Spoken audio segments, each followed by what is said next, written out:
Vahidi mekyoni mana, ladies and gentlemen. No flashbulbs, please. Our performers are temperamental and easily upset. Thank you for your cooperation. Oh, look at all the people. My goodness, you're all staring at us. We better start the show rolling. Wait. We forgot to wake up the Glee Club.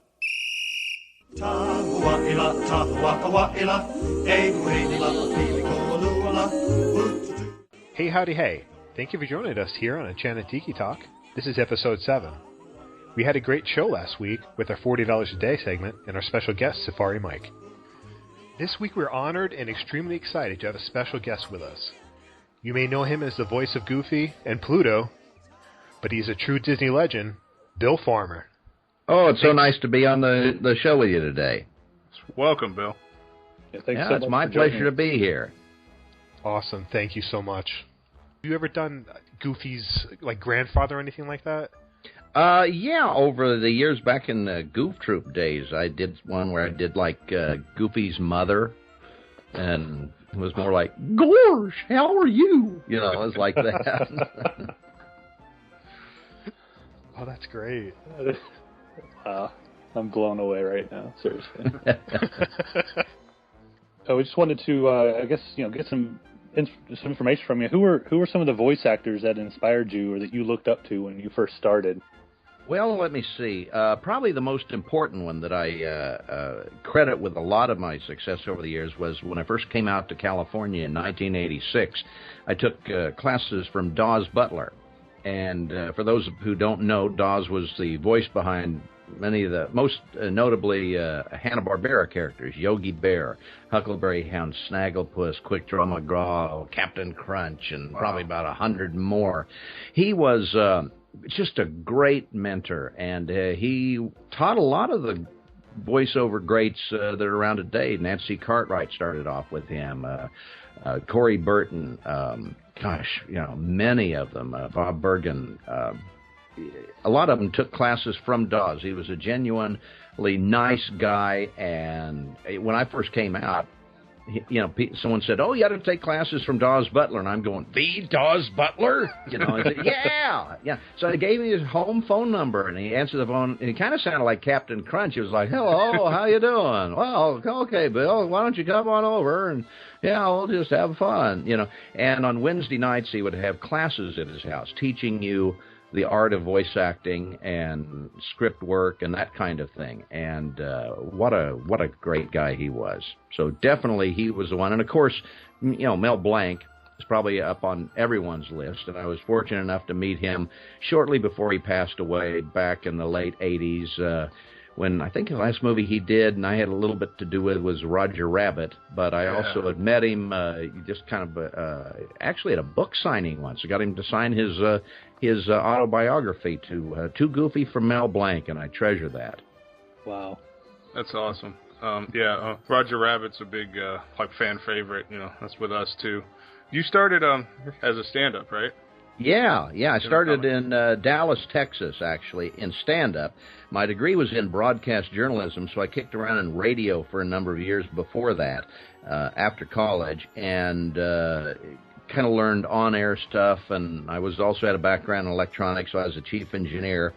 But I got out of that and worked in electronics for a number of years, and there's Goofy's dog that wants out. Okay, awesome. Hold on 1 second. I'm going to let the dog out. Hold on. Okay. He can throw his voice outstanding. Yes. I write off my dogs as research, it's kind of neat. Quick aside before you get back, what is Goofy's dog's name, by the way? That was Roxy, and I have another one named Boo, who's half black lab, half pit bull, and we don't even know what Roxy is. She's some little, we call her, some kind of a terrier thing. We call her the terrierist, Do you still get up and do a stand-up nowadays, or? Occasionally, yes. I did a stand-up routine last couple of years for the Disney cruise ship, The Disney Dream, for a Disney Vacation Club members cruise. And I did stand-up on that. I'm also in Fred Willard's sketch comedy group called the Mohos, and we get together on Monday nights and write sketches and comedy bits, and the best ones make it into a show which we put on stage at the Second City Theater in Hollywood about once every month or so. And working with Fred is just tremendous because he's such an old pro and one of the funniest guys you'd ever meet. He is hilarious. I love him on Modern Family. He's great. Oh, yeah. I mean, he's had such a great career. He's kind of like the go-to funny guy, everything back and all of the, like Best in Show and Waiting for Guffman and all of those, even the Spinal Tap and, all these things. He's great. Cool. So what was the first voice you discovered that you were able to do? I was. Let's see. Well, there were a couple of them kind of happened about simultaneously, but I think the first voice I actually tried to do was on the old Get Smart TV show. It was Don Adams of Get Smart. And I could, and I kind of figured out, all right, 99, missed it by that much. Oh, wow. And I just kind of, hey, I can kind of do that. My friends thought it was cool. Hey, that's cool, Barbara, why don't you do that? And so it just kind of became a thing with my friends. Hey, have you learned any new ones? And I'd practice them. And I picked up a lot of the Western ones very early on, like John Wayne getting them wagons in a circle and well, God done it, we're going to get them wagons in a circle, and all of those old Western actors and stuff. And it just kind of became a little hobby of mine, but I never thought it'd turn into a career. Would you ever, call your friends and play a joke on them pretending to be somebody famous? Yeah, and actually, I've told this story several times, but really one of the ways I was real shy at the time, and I'd impersonate teachers and stuff, and we'd drive through places like, Burger King or something, and they'd say, order in a weird voice, and I'd I'd like a Whopper with cheese, and Arnold the Pig would like a Coca-Cola, and they'd look out and everything, and it was big fun and everything. But like I say, I never thought it'd turn into a job.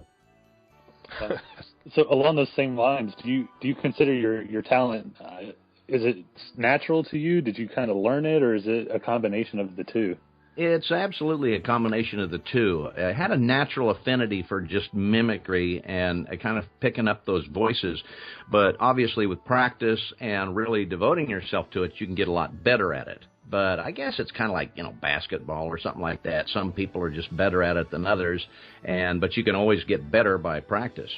Fast forwarding to your Goofy days, is there a part that stands out? I know that you've done thousands of them, but is there a few that stick out for you? Oh, absolutely. Well, one of the first one, actually, the first time I actually got to see something I did that was on the big screen in a theater, which was a short we did called The Prince and the Pauper, which was released in front of the movie The Rescuers Down Under 2. And that was the first time I ever saw myself, in an animated setting at least, on the big screen.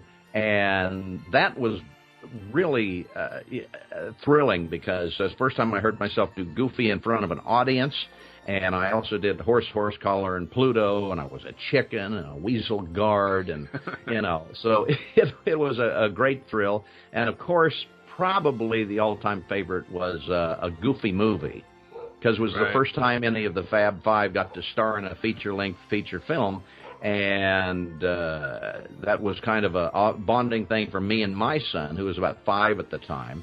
And so he's trying to figure out, is my dad's really Goofy, or is he just a joke? But it was a really bonding, fun thing. And also, again, whenever you can see an audience react to your work, it's always fun. Just seeing people, enjoying what you do. Right. Have you seen the live-action Goofy movie? Where those yes, and I met the guy that did that. He came to a signing, like a Comic-Con or something like that, and I got to meet the guy. And I thought, that did like the opening number. Right, yes. And he did it shot for shot, live action. It was incredible. And I urge anyone that has a little bit of time, go on YouTube, find that thing, because it was incredible. And the work he put in, it was marvelous. I just loved it. Yeah, that's an incredible video. The first time I saw that, I'm like, no way. How did the amount of time it must have taken to do that. It's just, I was just curious if you actually got to see it. I'm glad you have. So yeah, and the fact that it really is effective because they kind of show in a quarter of the window the actual movie, and then the rest of the screen is the live action. Just in the same shots, but one's animated, one's live, and it just follows. They found sets and people that kind of looked like the characters, and it was just amazing. Yeah, it sure was. Yeah, we'll all be working for that guy someday. He's a heck of a filmmaker. Yeah, it was great. So, I'm sure you've been to Disney World. Have you been onto the Mickey's Trail Home Magic? Have you seen that? Oh, yes, absolutely. Yes. And, it's a lot of fun. Not on screen on that, but in that one, Goofy is kind of like the stage manager, but you hear him and he's kind of walking around. It's very stereophonic in that he walks from one side of the theater to the next and helps Donald and Mickey put on a show. Those kind of interactive rides and things where you can hear yourself. There's also at Disneyland in Toontown at he has Mickey's Movie Barn, and Donald and Goofy are running the projector, and it's a similar kind of thing, and a lot of fun to do and to see it with a lot of audience members.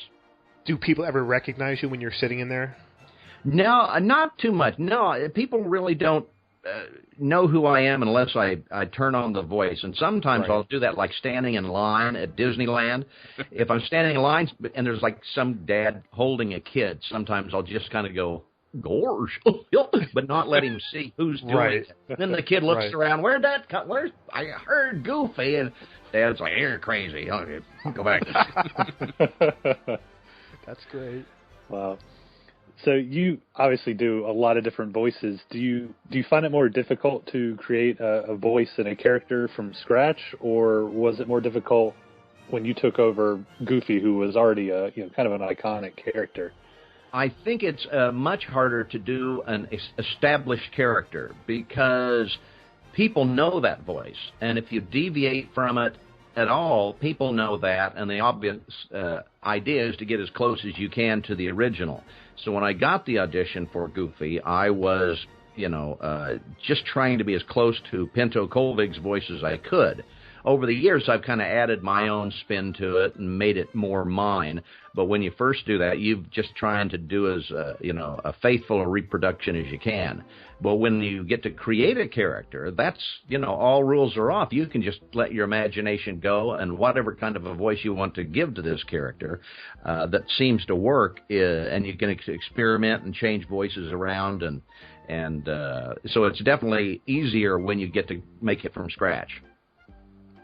Along those same lines, when you did Looney Tunes and Space Jam, was that harder to do those voices? Well, yes and no. I'd been probably practicing those voices. I was a big, a Bugs Bunny fan ever since I was a kid, so I could kind of do a lot of those voices already. Like, "Oh, brother, hey now, you stinker," "You're despicable," and "Ooh, I thought a putty tat, fluffer and fluckatash." "I'll say there, boy, that boy don't pay attention." So that was kind of already in the wheelhouse and when I got the audition for that. But getting to do some of Mel's voices was a big thrill for me because I was such a fan of his. Yeah, I was just going to say, you must have been just excited to take over for someone that you said was one of your mentors and to do some of the voices that he made famous.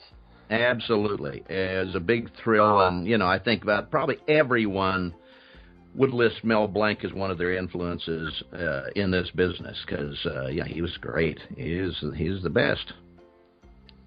So are there any Disney roles or any role in particular that you missed out on and you wish you could have had? Oh, gosh, yeah, all the time. You got to remember there's about 100,000 people that want to do voice acting. So, and on any given week in Hollywood, there's only about 4,000 or 5,000 jobs. So on any given week, there's about 190,000 out-of-work actors. And you can't do all of them. And even on getting to audition for some, I would have loved to I didn't audition for any of the Animaniacs, and I loved that show. And there's a lot of series that slip by and I don't get. Agents just can only send a few people, and if they don't think of you and think, oh, Bill can do that, sometimes they don't know what I can do, and you don't get a chance to show what you can do. And I'd love to be, considered for a lot of those things, but some slip through the cracks, and there's always a lot of them that I'd like to, because it's always fun to work with my friends who are on these shows, and it's like 95% of what I do is auditioning for new work, and the 5% is actually doing the work and having fun. Wow. You touched on this earlier about watching yourself. You said you enjoy seeing yourself on the big screen or on the small screen. Do you ever find it strange to, sit back and go, wait a minute, that's me on that television screen or that movie screen? Yeah, I don't have too much on-screen experience, because when I first came out here, I was going to do on-camera as well as voiceover. Before that, when I lived back in Dallas, I booked it in the movie RoboCop. If you ever see that, it was one of my first on-camera roles. And I noticed that was in the middle of August in 1986. It was, 2 a.m. I'd been sitting around on the set for like 8 hours. It was about 90 degrees outside. And it was miserable in a way, because you sit around for a long period of time, and then you get in front of the cameras, and then it's terrifying for a little bit. Whereas on animation, you go into the studio, it's an air-conditioned studio, you sit there with a microphone, and you do your lines, and you're out in an hour or two, traditionally, and it's a blast. So I didn't mind giving up the on-camera stuff. I also didn't like looking at myself on screen. You're always picky about yourself. But with an animated character, they never age. I don't look the same way that I did in 1986, but I sound the same. So right. I can go longer as an animated character. Right. Oh, what was it like to receive legendary status at Disney? Oh, it was absolutely. It was just out of the blue. I didn't even know I was in consideration for that. The year before, I got my Disney Legend Award in 2009. In 2008, Wayne Allwine, who did the voice of Mickey Mouse, and Russi Taylor, who did Minnie Mouse, got honored by being a Disney legend. I didn't know if that would mean that Donald and I would be next in line. It turned out that we were, and it was a great honor. I think they had, and we're one of the first people. I think Wayne was one of the first people that hadn't passed away before they gave him. Originally, it was kind of almost a posthumous award. But with Wayne, who was ailing at the time, he later passed away in 2009. They wanted to give it to him while he can enjoy it, which I think is a great thing. And it was a tremendous honor for me, because our ceremony was the first one in front of the public. Before that, it had always been on the Legends Plaza at the Disney Studios. This one was at the Anaheim Convention Center with a D23 convention, and there were like 4,500 people in attendance in the audience that saw me get the award, and I got it alongside of 9 other people, including Tony Anselmo, who does Donald Duck, Robin Williams, Betty White, a lot of the Golden Girls. Wow.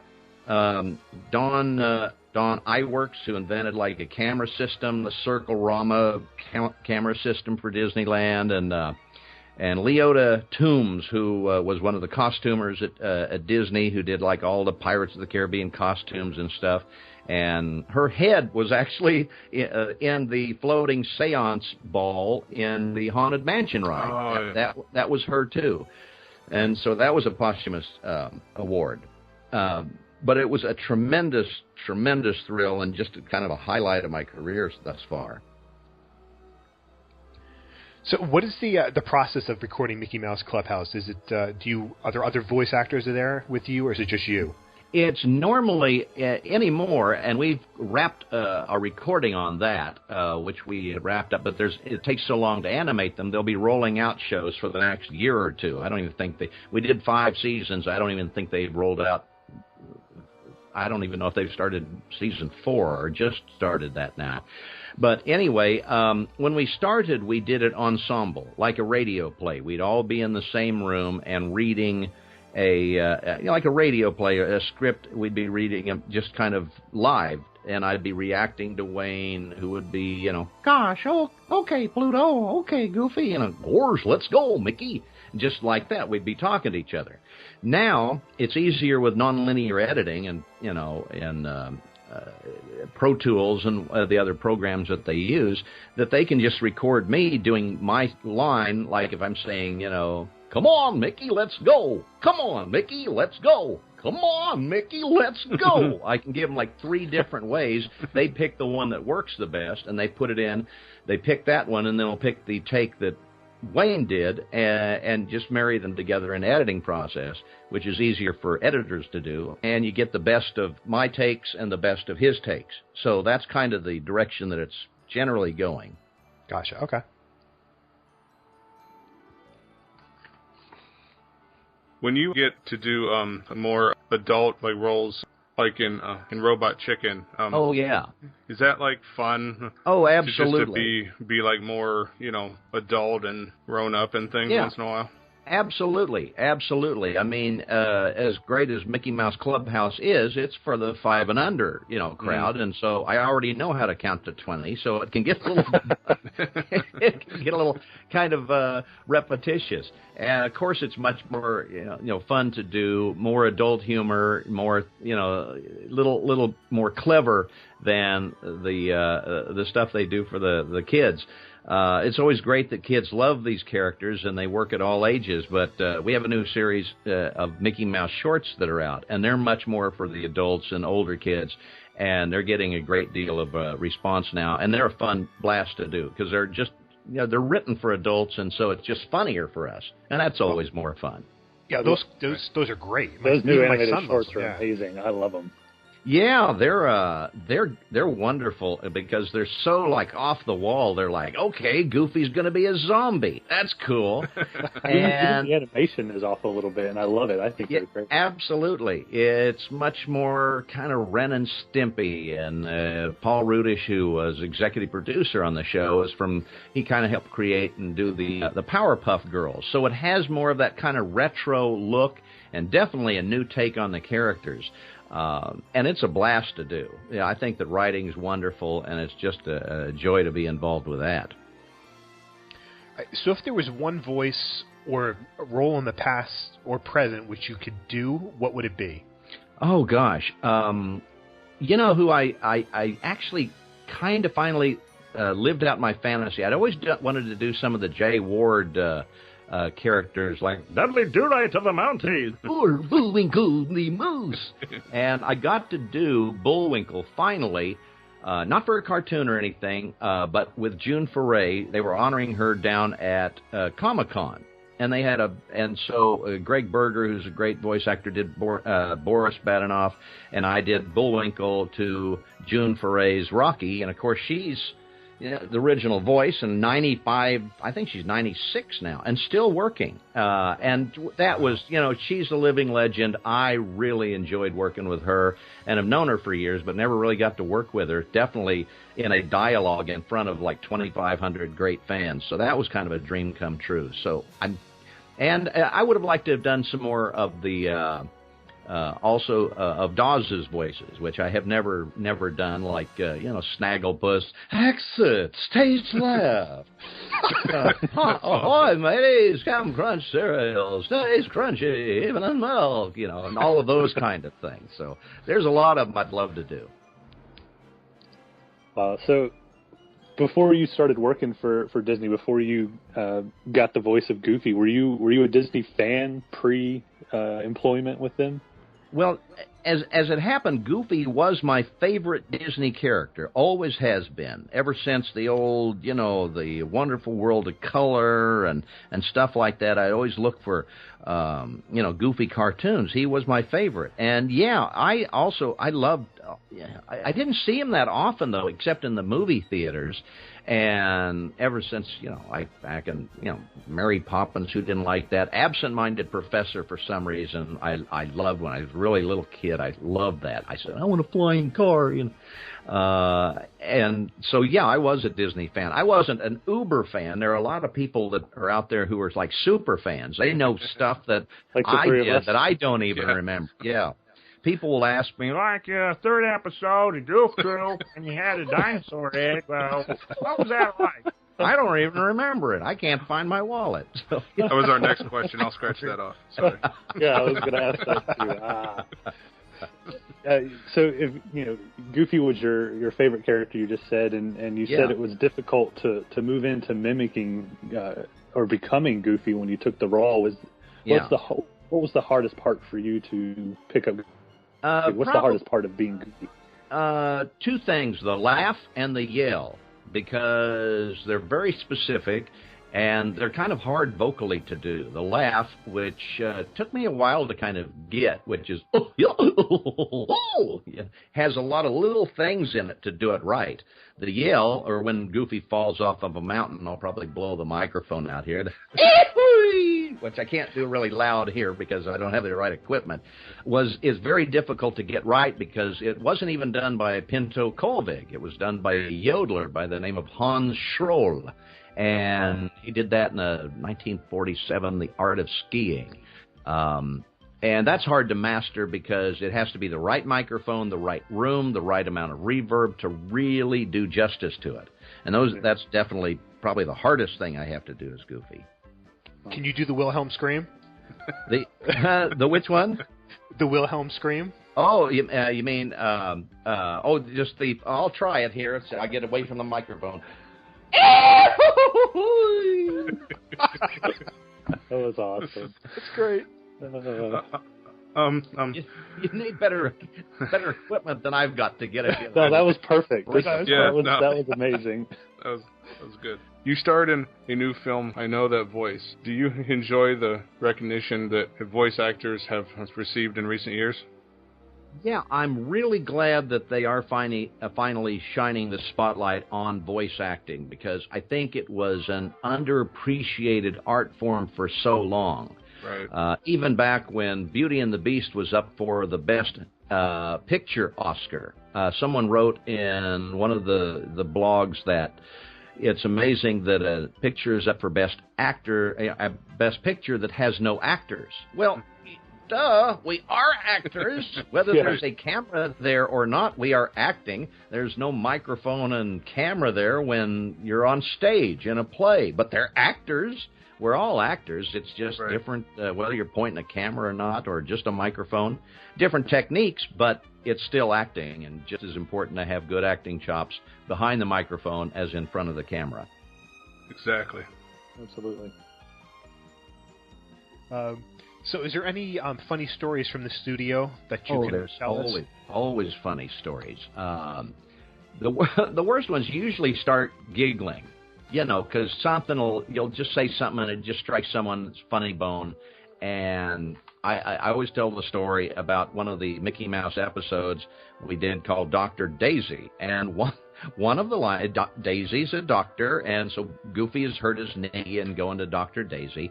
And so Mickey and the gang said this line. They had to say, "Gosh, why don't we all blow on Goofy's boo-boo?" Well, try saying that with a straight face. After that, every line became dirty to us, and I couldn't we just started cracking up. And Rusey, who does Minnie's, laying on the floor laughing, holding her, say she's like, and Wayne, who had a great sense of humor, was just making it worse by ad-libbing, and it just, those are always fun. Just the laughter that we have doing that. It's probably why we don't record any together anymore. They're separating us like, you children can't play together anymore. And, one time I was doing like a music album with Wayne and Rusey, and I went in and I was not feeling well. I had about 101 fever. And I'd done my lines, and Wayne and Rusey were at the microphone. I sat down on a little couch that they had in the recording studio, and they were recording, and then they heard me snoring. I fell asleep right in the middle of them recording. So like, "Gosh, Minnie, what do you think of this?" Wake Goofy up, would you? So are there any current projects that you're working on? Oh, absolutely. We have, of course, we're continuing the Mickey Mouse shorts. We just did a couple of parades for like Tokyo Disneyland and let's see. Oh, and we have a new series that's in production now called 7D. Now, it's not Goofy. It is 7D as in Seven Dwarves. It is kind of a prequel to the classic dwarves. Of the classic dwarves, I'm Sleepy. In this one, I'm Doc.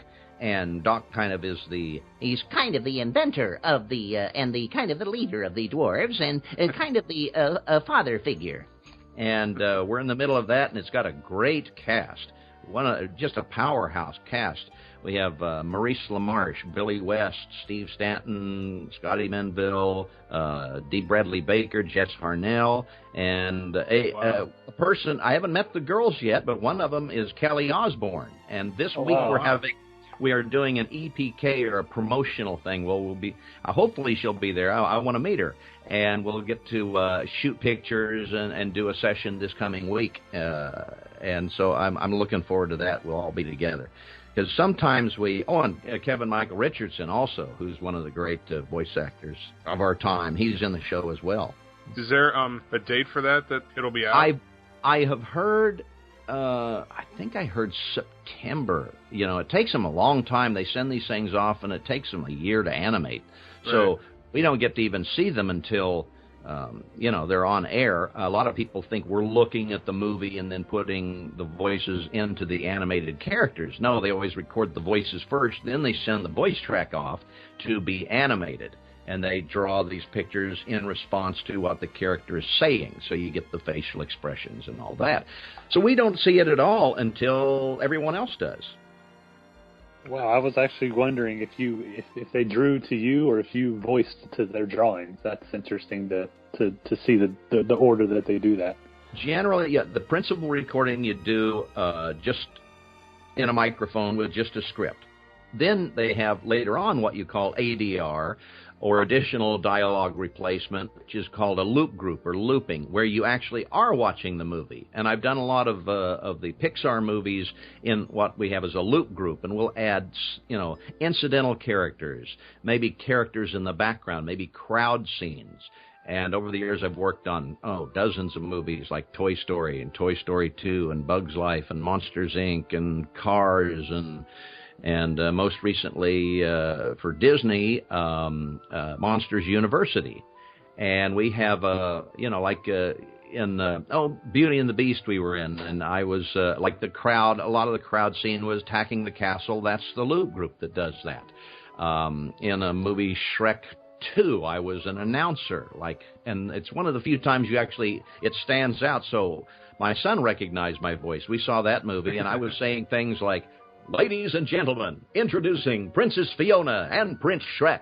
And my son goes, "Hey, Dad, that's you." And yeah, I guess it was. I'd forgotten I did that. Wow. Well, we really want to just, thank you for being on the show. This was an honor. This was an amazing. Absolutely. Just amazing. Yep. We really appreciate you taking the time to be with us. Let all of our listeners know where they can find you, your website, Twitter, whatever you do in social media. Twitter, please tune in. It's at Goofy Bill on Twitter. I have a website, billfarmer.com, and I always kind of keep things posted of what's coming up and what I've been doing and things like that. And, of course, on Facebook, Bill Farmer, and, I'll always paste stuff mostly on the website. If they go to the website, they can find exactly where I am and all that kind of contact info and stuff. Great. All righty. Thank you so much. We really appreciate it. We had a great time. Yeah, well, my pleasure. Thank you, guys. That'll do it for this week's show. Be sure to rate us on iTunes and leave us a comment on the episode notes over at enchantedtikitalk.podbean.com. You can also email us at enchantedtikitalk@gmail.com. And be sure to follow us on Twitter. We are at Tiki Talk Podcast. And you can reach me at 1 Minute Disney Dream on Twitter. That's 1MIN Disney Dream and MouseWorldVacations.com. You can find me at Dole Whip Daily on Twitter and DoleWhipDaily.com. And you can follow me on Twitter and Instagram. I'm at Norman Bates. That's NORMNB, the number 8 and the letter S. Thanks for listening to the show. For Sean and Keith and our very special guest, Bill Farmer, I'm Alan, and this has been the Enchanted Tiki Talk Podcast.